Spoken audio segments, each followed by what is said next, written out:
წინა ვიდეოში, სადაც ვისაუბრე ესტროგენ შენაცვლებითი თერაპიის შესახებ მენოპაუზის პერიოდში, რომელიც წარმოადგენს ბევრი დაავადების პრევენციას, გადაავადებს მათ განვითარებას და ასევე შეიძლება ითქვას გადაავადებს სიბერეს, რადგან დადებითად მოქმედებს როგორც კანის სტრუქტურაზე, ასევე განწყობაზე, თმის სტრუქტურაზე და ასე შემდეგ.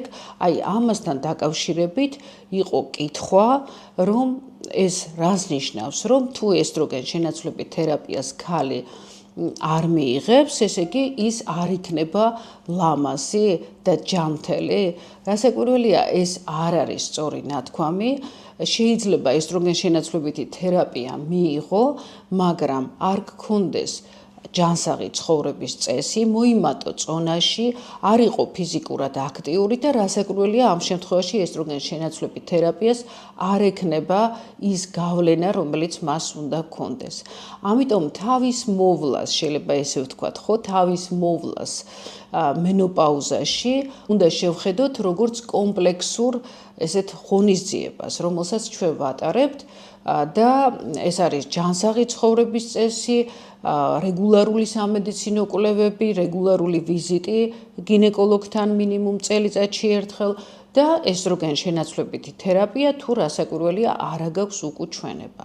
თუ ესტროგენ შენაცვლებით თერაპიას არ ღებულობ, ეს არ ნიშნავს იმას, რომ მალე დაბერდები. აქაც აუცილებელი პირობაა, რომ იყოს სწორი კვება, ძილის რეჟიმი განსაკუთრებულად მნიშვნელოვანია, განსაკუთრებით ფსიქოლოგიური მდგომარეობისთვის, მენტალური ჯანმრთელობისთვის და სხვადასხვა რეკომენდაციები, რომელიც შეიძლება მიიღო ინდივიდუალურად პირადი ექიმის, პირადი გინეკოლოგის მიერ.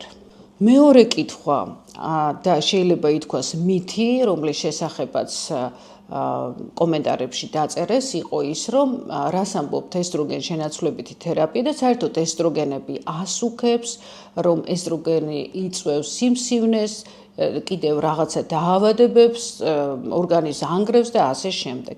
ეს არ არის სწორი, ეს არის ტყუილი, პირდაპირ შეიძლება ითქვას და ამასთანავე მე წინა ვიდეოშიც გითხარით და ახლაც შეგახსენებთ, რომ 2025 წელს მოიხსნა აკრძალვების შავი ყუთი ამერიკის წამლისა და სურსათის სააგენტოს მიერ, რადგან მრავალრიცხოვანი კვლევების შედეგად დადგინდა, რომ ესტროგენ შენაცვლებით თერაპია არ იწვევს იმ დაავადებებს და არ მოქმედებს უარყოფითად გარკვეულ მდგომარეობებზე, როგორც ეს იყო მიჩნეული ადრე.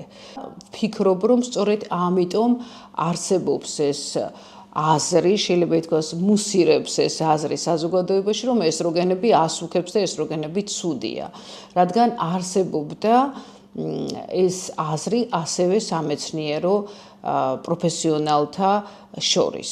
მაგრამ ეს აკრძალვა მოიხსნა 2025 წელს და პირიქით დადგინდა, რომ ესტროგენ შენაცვლებითი თერაპია გადაავადებს იმ დაავადებებს, რომელიც ძალიან ხშირია და ძალიან სწრაფად ხდება მათი პროგრესირება მენოპაუზის დადგომისთანავე და ეს არ უნდა მიიღოთ ასევე ესე რადიკალურად, რომ თუ ესტროგენ შენაცვლებიც მიიღებ, მაშინ არასდროს არ დაგემართება ეს დაავადებები. რასაკვირველია, ადამიანი ბერდება და დაბერების პროცესი ეს არის შეუქცევადი პროცესი, მაგრამ ესტროგენ შენაცვლებითი თერაპიით, ჯანსაღი ცხოვრების წესით და ასე შემდეგ ჩვენ შევძლებთ ახალგაზრდობის გადავადებას, იმ დაავადებების გადავადებას, რაც ახასიათებს სიბერეს და მაშასადამე დაბერების გადავადებასაც და სწორედ